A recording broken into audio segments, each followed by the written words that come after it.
Bonjour à tous, c'est Antoine de la chaîne Tonyphone. Aujourd'hui on se retrouve dans une vidéo pour le déballage du Huawei P8 Lite. Alors c'est pas la version que tout le monde connaît qui est sortie il y a plusieurs années de ça, c'est la version 2017 qui est commercialisée depuis quelques jours à peine. Donc je viens de recevoir la livraison de ce smartphone et on va rapidement le déballer, voir un peu ce qui se cache dans la boîte et aussi découvrir l'aspect esthétique du téléphone. Alors déjà la boîte toute simple, similaire à ce qu'a l'habitude de faire Huawei en général, un petit coffret monobloc. Donc c'est une version 2017, c'est en couleur black. C'est une version qui a 16 Go d'espace de stockage avec 3 Go de RAM. Donc ne me demandez pas pourquoi il s'appelle P8 Lite, sachant qu'il y a déjà une version P8 Lite qui existe et qui est maintenant plus que dépassée techniquement.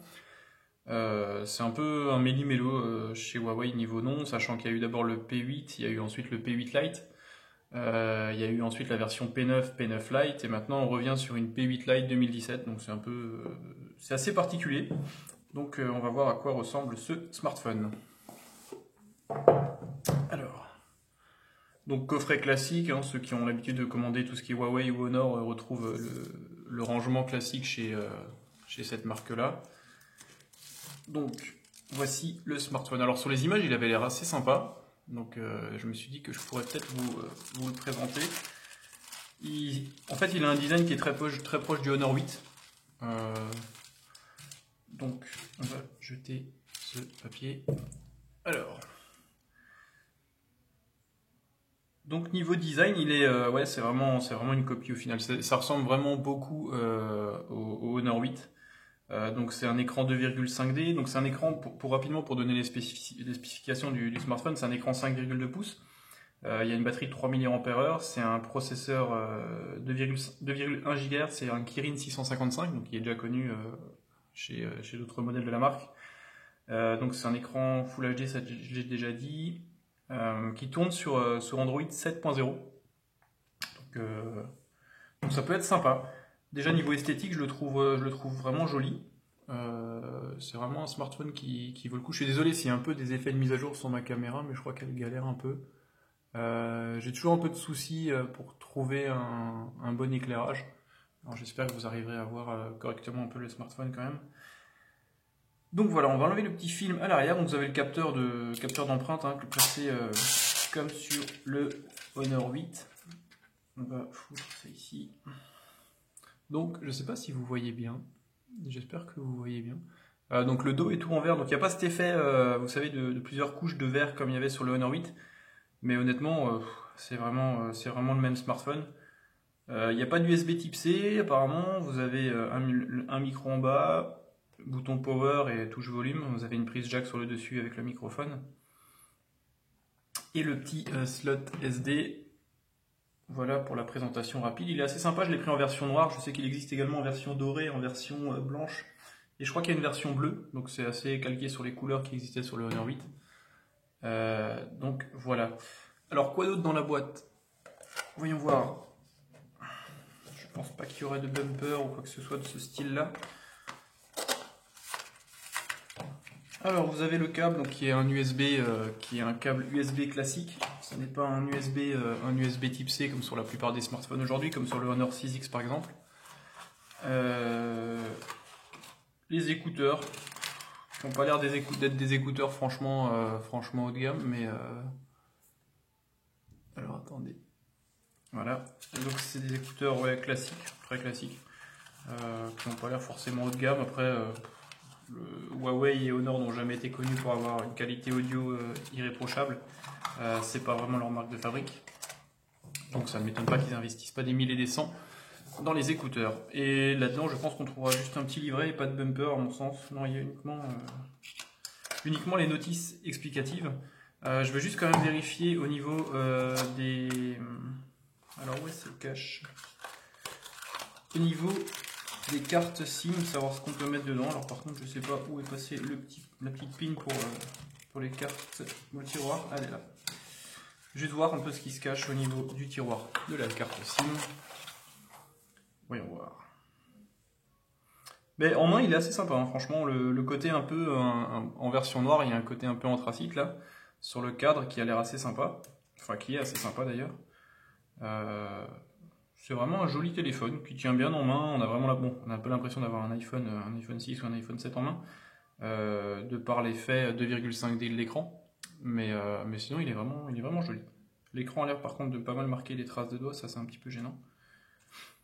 Alors, si j'arrive à le retirer complètement, ouais. Donc on a un emplacement pour une nano SIM et une deuxième nano SIM, ou alors on a un emplacement pour une carte SIM nano et une micro SD pour une extension de mémoire, donc ça c'est toujours sympa.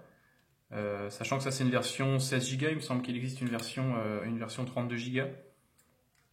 Donc c'est plutôt sympa. Alors voyons voir pour le démarrage de la bête. Je vais rapidement ranger ça. L'interface a l'air d'être un peu revue par rapport à ce qu'on a pu trouver sur le Mate 9 ou sur le Huawei P9. Ça a l'air d'être assez joli, assez sympa, un peu moderne, un peu dans l'air du temps.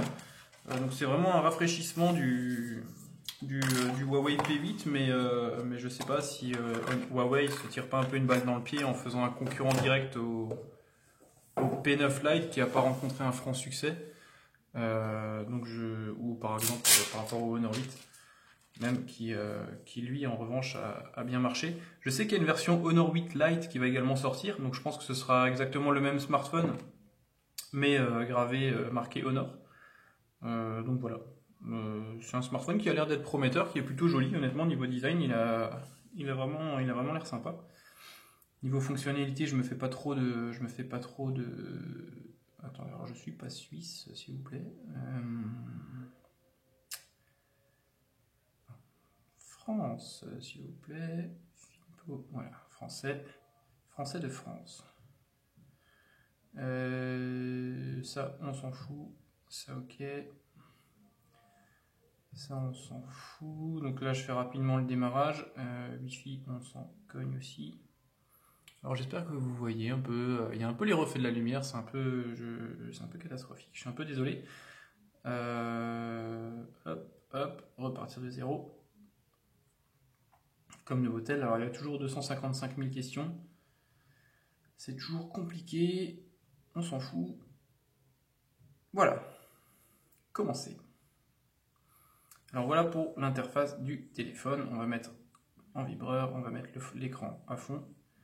Et voilà pour la présentation. Alors je vais essayer de vous montrer ça. J'espère que vous voyez quand même correctement l'écran.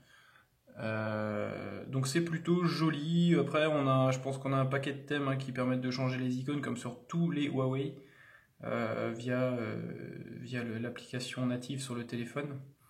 Donc si on va rapidement voir à propos du téléphone, on est sur un Huawei P8 Lite, donc version 2017. Version d'EMUI, c'est la 5.0 et Android, on est en 7.0. Donc 3 Go de RAM, écran Full HD. Et voilà. Donc je vais tester ce smartphone quelques jours et je vous ferai un petit retour pour vous dire ce que j'en pense. Mais il a vraiment l'air sympa. Après, moi, je prends un peu le parti dans le sens où je suis assez fan des produits, que ce soit les Honor 8, les P9, P8, etc. Donc voilà, n'hésitez pas à me poser des questions si vous en avez par rapport aux petits tests que je vais faire. Et je vais encore essayer d'améliorer un peu la luminosité de mes vidéos et j'espère que j'arriverai à faire des vidéos assez constructives pour vous et qui vous permettront vraiment de vous orienter dans un choix au-delà des essais qui sont faits classiquement chez les numériques, etc. Où eux, ils ont vraiment une approche laboratoire, à savoir le nombre de pixels, la fréquence du processeur, etc.